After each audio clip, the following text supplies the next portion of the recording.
సార్వత్రిక ఎన్నికలు దగ్గర పడే కొద్దీ రాజకీయాలు వేడెక్కుతున్నాయి. పల్నాడులోని మాచర్ల నియోజకవర్గంలో మాత్రం రాజకీయాలు మరింత హీట్ ఎక్కిస్తున్నాయి. జూలకంటి బ్రహ్మారెడ్డి వర్సెస్ పిన్నెల్లి రామకృష్ణారెడ్డి మధ్య పచ్చగడ్డి వేస్తే భగ్గుమంటోంది.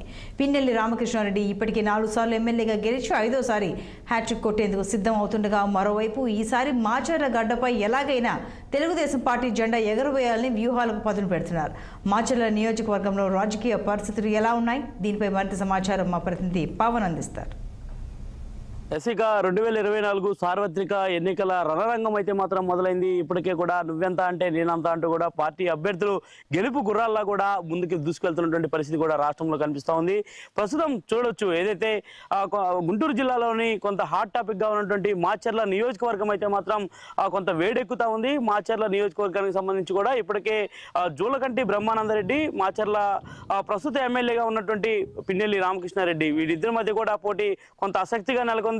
ఇప్పటికే కూడా రాష్ట్ర రాజకీయాల్లో మాచర్ల నియోజకవర్గం అంటే ఒక భయాందోళనమైనటువంటి ఒక నియోజకవర్గం. అలాంటి నియోజకవర్గంలో ఈసారి రానున్న సార్వత్రిక ఎన్నికల నేపథ్యంలో కూడా పూర్తి స్థాయిలో పోలీస్ వ్యవస్థ అయితే మాత్రం పూర్తి స్థాయిలో కట్టుదిట్టంగా వ్యవహరించాల్సినటువంటి అవసరం కూడా ఉంది. ప్రస్తుతం ఇక రాజకీయ విషయానికి వస్తే మాత్రం చూసుకోవచ్చు, మాచర్ల నియోజకవర్గంలో దాదాపుగా 2,60,000 ఓటర్లు అయితే మాత్రం ప్రస్తుతం నియోజకవర్గంలో ఉన్నటువంటి పరిస్థితి ఉంది.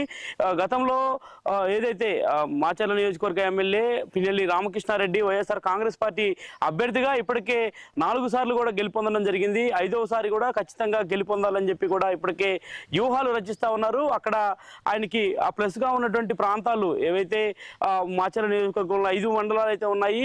2 చింతలతో పాటు దుర్గి, కారంపూడి, ఇటు వెల్దుర్తి, గ్రామ మాచర్ల, ఈ 5 ప్రాంతాలపై కూడా ప్రత్యేకమైనటువంటి దృష్టి సారించారు. ముఖ్యంగా ఈ ప్రాంతాల్లో ఖచ్చితంగా తను ఎట్టి పరిస్థితుల్లో కూడా గెలవాలని చెప్పి కూడా 5వ సారి ఎమ్మెల్యే పిన్నెల్లి రామకృష్ణారెడ్డి అయితే మాత్రం ప్రస్తుతం ప్రయత్నాలు చేస్తున్న నేపథ్యంలో టీడీపీ మాత్రం ఈసారి ఖచ్చితంగా మాచర్ల ఎమ్మెల్యే పిన్నెల్లి రామకృష్ణారెడ్డి కోటను బద్దలు కొట్టాలనేటువంటి ఒక ఉద్దేశంతో కూడా ఇప్పటికే వ్యూహాత్మకంగా ముందుకు రచిస్తూ ఉంది. ఈ నేపథ్యంలోనే రాజకీయ నేపథ్యం ఉన్నటువంటి ఫ్యామిలీ జూలకంటి దుర్గమ్మ, ఏదైతే దుర్గమ్మ తనయుడు జూలకంటి బ్రహ్మానందరెడ్డి గతంలో కూడా మాచర్ల నియోజకవర్గంలో దాదాపు 2 సార్లు కూడా పోటీ చేశారు. 2 సార్లు పోటీ చేసి ఓటమి చవిచూడడం జరిగింది.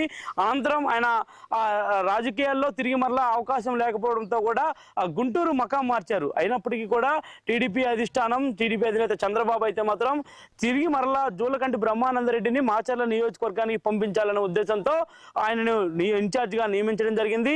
నియమించడమే కాకుండా పార్టీ బలోపేతానికి సంబంధించిన అంశాలపై కూడా పూర్తి స్థాయిలో తెలుగుదేశం పార్టీ కసరత్తు వేగవంతం చేసింది. దాదాపు 5 మండలాల్లో ఉన్నటువంటి కమ్మ, కాపు సామాజిక కింది స్థాయి సామాజిక వర్గాల మొత్తాన్ని కూడా కలుపుకుంటా ముందుకు వెళ్ళాలని చెప్పి కూడా భావించింది. ఈ నేపథ్యంలోనే దాదాపుగా జూలకంటి బ్రహ్మానందరెడ్డి ఇప్పటికే ప్రజల్లోకి దూసుకువెళ్తున్నటువంటి పరిస్థితి కూడా కనిపిస్తా ఉంది. ఎట్టి పరిస్థితుల్లో సొంత కాన్సెన్సీ ఏదైతే వెల్దుర్తి కావచ్చు, కళ్ళకుంట ప్రాంతాలు ఉన్నాయో ప్రాంతాల్లో ఉన్నటువంటి వ్యవస్థని, ప్రజల్ని, వ్యవస్థలను కూడా ఆయన ఇప్పటికే పూర్తి స్థాయిలో కట్టడి చేయడం చూసాం. గతంలో మాచర్ల తెలుగుదేశం పార్టీ కార్యాలయంపై వైకాపా సంబంధించిన కొంతమంది నేతలు ప్రత్యక్షంగా దాడి చేయడం సందర్భాలు, వీటన్నిటిని ఎదుర్కోవడంలో కూడా జూలకంటి బ్రహ్మానందరెడ్డి క్రియాశీలకంగా పార్టీ కార్యకర్తలను కలుపుకుంటూ ముందుకు వెళ్ళినటువంటి పరిస్థితులు కూడా కనిపించాయి. సో ఈ నేపథ్యంలోనే ఇక మాచర్ల నియోజకవర్గంలో ఓటర్లు ఈసారి ఎన్నికల్లో జూలకంటి బ్రహ్మానందరెడ్డి వైపు మొగ్గు చూపుతారా, లేదంటే తిరిగి మరలా 5వ సారి కూడా మాచర్ల ఎమ్మెల్యే పిన్నెల్లి రామకృష్ణారెడ్డి